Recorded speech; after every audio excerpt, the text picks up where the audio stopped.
Hi friends, welcome to டூபர்ட் channel. நம்ம சேனலை சப்ஸ்கிரைப் பண்ணாதவங்க சப்ஸ்கிரைப் பண்ணிவிட்டு பக்கத்தில் இருக்க பெல் சிம்பலை கிளிக் பண்ணி ஆல் ஆப்ஷனை கிளிக் பண்ணிக்கோங்க. ஹலோ ஃப்ரெண்ட்ஸ், வணக்கம். இந்த குட்டி குழந்தைங்க இருக்க வீட்லேயே ரொம்ப போர்க்களமாக இருக்கும் ஃப்ரெண்ட்ஸ். காலையில் எழுந்திரிச்சோம் அப்படின்னா, இப்போ லீவு டைம்ங்கிறனால எந்த ஒரு ப்ராப்ளமும் இல்லை, நம்ம பாட்டுக்கு ஜாலியாக நம்ம வேலையை பார்க்கலாம். ஆனால் அந்த ஸ்கூல் டைமில் குட்டி குழந்தைய வச்சுக்கிட்டு பெரிய பையனை ஸ்கூலுக்கு கிளப்பணும் அப்படின்னா நம்ம படுற கஷ்டம் இருக்கே, அது வார்த்தையால் சொல்ல முடியாது ஃப்ரெண்ட்ஸ். எனக்கும் 2 பசங்க இருக்காங்க. பெரிய பையன் வந்து 4th ஸ்டாண்டர்ட் போக போகிறான், சின்ன பையன் வந்து 1st கிளாஸ் போக போகிறான். இந்த மாதிரி சின்ன குழந்தைங்க இருக்க வீட்டில் பெரிய பையனை ரெடி பண்ணிகிட்டு இருக்கும்போது சின்ன பையன் வந்து அப்போ தான் அழுவான், ஏதாவது வேணும் அப்படின்னு சொல்லி ஒரு பக்கம் டென்ஷன் பண்ணிகிட்டு இருப்பான். இன்னொரு பக்கம் பார்த்தோம்னா நம்ம ஹஸ்பண்ட் வந்து அதை வேணும் இதை வேணும், சாக்ஸை காணோம், ஷூவாக காணோம், எடுத்துக்கொடு, ஷூ பாலிஷ் பண்ணுற பாலிஷை காணோம், எடுத்துக்கொடு அப்படின்னு சொல்லி ஒரு பக்கம் கூப்பிடுவாங்க. நம்ம அப்போ தான் ஒரு தோசையை ஊற்றிக்கிட்டு இருப்போம். அங்கே போய்ட்டு ப்ரெஷ் எடுத்து வந்து கொடுக்குறதுக்குள்ளே இங்கே நம்மளோட தோசை வந்து கருகி போயிடும்.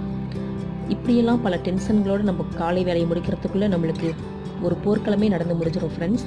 ஸோ இந்த மாதிரி டென்ஷன் இல்லாமல் நம்ம ஈஸியாக எப்படி டைம் மேனேஜ் பண்ணி நம்மளோட ஒர்க்கை வந்து முடிக்கிறது அப்படிங்கிறது இந்த நம்ம வீடியோவில் பார்க்க போகிறோம். ரொம்ப யூஸ்ஃபுல்லான ஒரு 10 டிப்ஸ் சொல்லியிருக்கேன். நான் எப்படி இந்த மாதிரி டென்ஷன் இல்லாமல் ஃப்ரீயாக என்னோடய டைமை நான் வந்து யூட்டிலைஸ் பண்ணிக்கிறேன், எப்படி என்னோடய பசங்களோட நான் டைம் ஸ்பெண்ட் பண்ணுறேன் அப்படின்ட்டு இந்த வீடியோவில் சொல்ல போகிறேன்.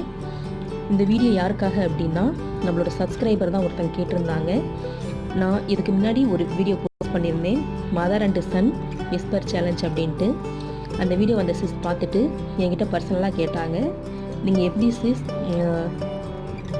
2 சின்ன பசங்களை வச்சுட்டு நீங்கள் டைம் மேனேஜ் பண்ணி வீட்டு ஒர்க்கு முடிக்கிறீங்க, இந்த மாதிரி பசங்களோட டைம் ஸ்பெண்ட் பண்ணுறீங்க, அந்த டிப்ஸை சொல்லுங்கன்னு சொல்லி கேட்டிருந்தாங்க. அவங்க நேம் வந்து சிவம் தமிழ் சேனல், அவங்களும் யூடியூபர் தான், யூடியூப் சேனல் வச்சுருக்காங்க. அவங்க கேட்ட கொஸ்டின் தான். சரி, ஒரு வீடியோவை மேக் பண்ணிடலாம், என்னோடய டைம் மேனேஜ்மெண்ட் நான் எப்படிலாம் ஒர்க் பண்ணுறேன் அப்படிங்கிறத ஒரு வீடியோவாக போட்டுடலான்னு சொல்லிட்டு வீடியோ எடுத்துருக்கேன் ஃப்ரெண்ட்ஸ். ஸ்கிப் பண்ணாமல் பாருங்கள். முக்கியமான 10 டிப்ஸ் அண்ட் ட்ரிக்ஸ் கொடுத்துருக்கேன். நீங்கள் இதை ஃபாலோ பண்ணாவே ரொம்ப ஈஸியாக ஒர்க்கெல்லாம் ஃபினிஷ் பண்ணிவிட்டு நம்ம குழந்தைங்களோட ஜாலியாக நம்ம டைம் ஸ்பெண்ட் பண்ணலாம். வாங்க இப்போ வீடியோக்குள்ளே போகலாம். ஃபஸ்ட்டு டிப்பு வந்து காலையில் சீக்கிரமாக எழுந்திரிக்கணும் ஃப்ரெண்ட்ஸ்.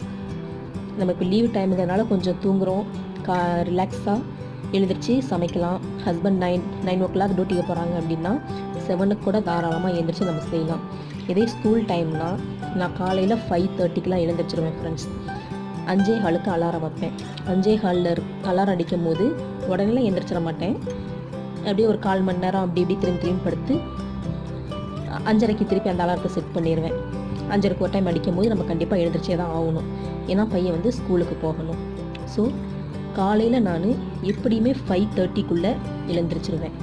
இதுதான் ஃபஸ்ட் டிப். நம்ம காலையில் சீக்கிரமாக எழுந்திரிச்சிட்டோம் அப்படின்னாவே நம்மளுக்கு பாதி ஒர்க்கு முடிஞ்ச மாதிரி. அதுக்கப்புறம் கிச்சனுக்குள்ளே போனதுக்கப்புறமே நம்ம அஜிச்சோ இவ்வளோ வேலை இருக்கே, இதை செய்யணுமே அதை செய்யணுமே அப்படின்ற எந்த ஒரு டென்ஷனும் இல்லாமல், ஒர்க் பண்ணணும் அப்படிங்கிற ஒரு கில்ட்டி இல்லாமல் இன்ட்ரெஸ்ட்டாக போய் ஒர்க் செய்ய கிச்சனுக்குள்ளே போங்க. கிச்சனுக்குள்ளே போகும்போதே ரொம்ப சந்தோஷமாக போகணும். அதுக்காக நம்ம என்ன பண்ணணும்னா, பிஃபோர் நைட்டே நம்ம நெக்ஸ்ட் டே என்ன பண்ண போகிறோம் அப்படிங்கிற ஒரு பிளானிங்கை நம்ம எடுத்து வச்சுக்கணும் ஃப்ரெண்ட்ஸ். முடிஞ்சால் ஒரு நோட்டை எடுத்து வச்சு எழுதி வச்சுக்கோங்க.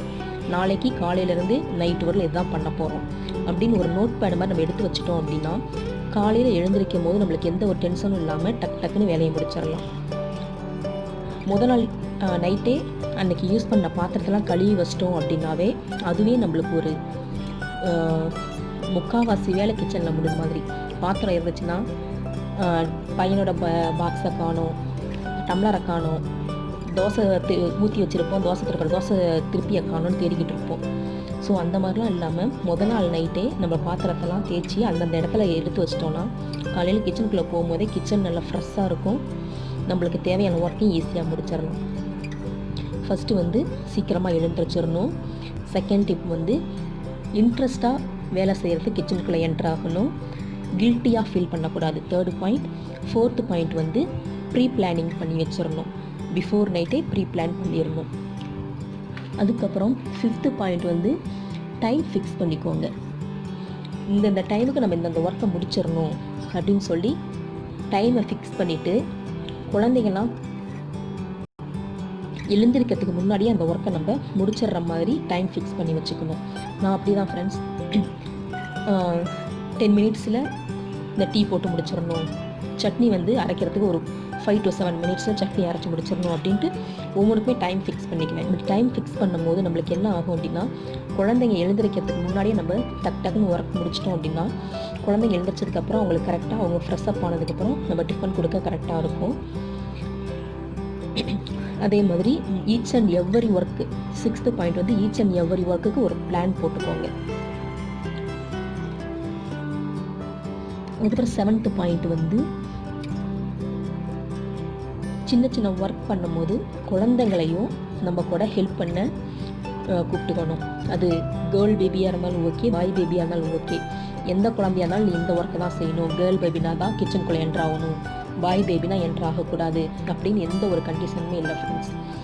பாய் பேபிக்கும் நம்ம கேர்ள் பேபிக்கு என்னென்ன சொல்லிக் கொடுக்குறோமோ எல்லா ஒர்க்கையுமே தெரிய வச்சுருக்கணும். அப்போனா தான் அவங்களுக்கு வந்து ஃப்யூச்சரில் வந்து யூஸ் ஆகும்.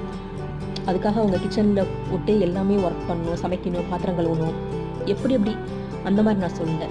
எப்படிலாம் நம்ம லேடிஸ் ஒர்க் பண்ணுறோம் அப்படிங்கிறத கஷ்டம் ஜென்ஸுக்கும் தெரியணும். அது குழந்தையாக இருந்தாலும் அவங்க வளரும் போது அவங்களும் ஒரு ஜென்ஸாக ஆகுவாங்க. ஸோ அவங்க வந்து அவங்க ஒய்ஃபை வந்து ரொம்ப ஹாப்பியாக பார்த்துக்கணும்.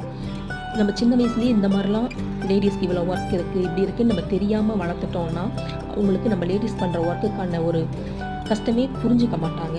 ஸோ அவங்களையும் எந்த ஹெல்ப்பாக இருந்தாலும், பையனாக இருந்தாலும் சரி, கேர்ள் பேபியாக இருந்தாலும் சரி, நம்ம துணி மடிக்கிறதுக்கோ இல்லை கிச்சனில் ஏதாவது வேணும், தக்காளி வேணும், மிளகாய் எடுத்துக்கிட்டு வா, ஃப்ரிட்ஜில் அங்கே இருக்குது, ஏதோ சின்ன சின்ன ஒர்க் வந்து அவங்களுக்கு கற்றுக் கொடுத்துருணும். அப்போ தான் டெய்லி அவங்க நம்ம கிச்சனில் என்னென்ன பண்ணுறோம் அவங்களுக்கு பார்க்க அவங்களுக்கும் இந்த மாதிரிலாம் ஒர்க் இருக்குது கிச்சனில், இப்படிலாம் அம்மா செய்கிறாங்க, நம்ம ஹெல்ப் பண்ணணும் அப்படிங்கிற ஆட்டோமேட்டிக்காக அவங்களுக்கு திங்கிங் வரும். அதுக்கப்புறம் make planning for every work. நான் இதுக்காக ஆல்ரெடி நான் எப்படி டைம் மேனேஜ் பண்ணுறேன், ஒர்க்கிங் பிளான் ஃபார் விமன்ஸ் அப்படின்னு ஒரு வீடியோ போட்டிருக்கேன் ஃப்ரெண்ட்ஸ். அதை பார்த்தீங்க அப்படின்னா ரொம்ப ஈஸியாக இருக்கும். 1 வீக்குக்கு ஃபுல்லாக என்னென்ன ஒர்க் பண்ணலாம் அப்படிங்கிற பிளான் இருக்குது. நான் ஒரு லிங்க் வந்து டிஸ்கிரிப்ஷன் பாக்ஸில் தரேன், பார்த்தீங்கன்னா கிளியராக புரியும். அதுக்கப்புறம் 8th பாயிண்ட் என்ன அப்படின்னா 9th பாயிண்ட் வந்து மெயினான ரொம்ப ரொம்ப முக்கியமான விஷயம் இதுதான் ஃப்ரெண்ட்ஸ். எந்த நேரம் பார்த்தாலும் நம்ம மொபைலை கையில் வச்சுக்கிட்டே இருக்கக்கூடாது. மொபைலை கையில் வச்சுக்கிட்டே இருந்தோம் அப்படின்னா நம்மளுக்கு வீட்டில் எந்த வேலையுமே ஆகாது. நம்ம பசங்களோட டைம் ஸ்பெண்ட் பண்ணவும் முடியாது. நம்ம பாட்டுக்கு ஒரு பக்கம் மொபைல் பார்த்துட்ருப்போம், அவங்க பாட்டுக்கு டிவி பார்ப்பாங்க, இல்லை விளையாட போவாங்க. ஸோ எந்த டைமும் மொபைலை கையில் வச்சுட்டே இல்லாமல் ஃப்ரீயாக இருக்க டைமில் பசங்க கூட உட்காந்து பேசணும். பசங்க கூட சேர்ந்து நம்ம பேசும்போது நம்மளுமே குழந்தையாக மாறி அவங்களோட மைண்டு எந்த ஸ்டேஜில் இருக்குது அப்படின்னு நம்ம புரிஞ்சுட்டு அதுக்கு தகுந்த மாதிரி நம்ம அவங்கள ப்ராக்டிஸ் கொடுத்தோம் பேசணும் அப்படின்னா அவங்க நம்ம 2 பேர்த்துக்குள்ள நல்ல ரிலேஷன்ஷிப் வந்து பில்டப் ஆகும். ஸோ குழந்தைங்களோட நிறையா டைம் உட்காந்து ஸ்பெண்ட் பண்ணுங்க. அதுக்கப்புறம் 10th பாயிண்ட் வந்து நம்ம தூக்கத்தை குறைச்சிக்கணும் ஃப்ரெண்ட்ஸ். இந்த பகல் டைமில் அதுக்கப்புறம் லீவு தான் நம்மளுக்கு விட்டாங்களே, இப்போ என்ன நல்லா தூங்கலான்னு சொல்லிட்டு காலையில் நைட்டு 10 மணிக்கு படுத்தோம்னா அடுத்து நாள் காலையில் 10 மணிக்கு எழுந்திரிக்கக்கூடாது.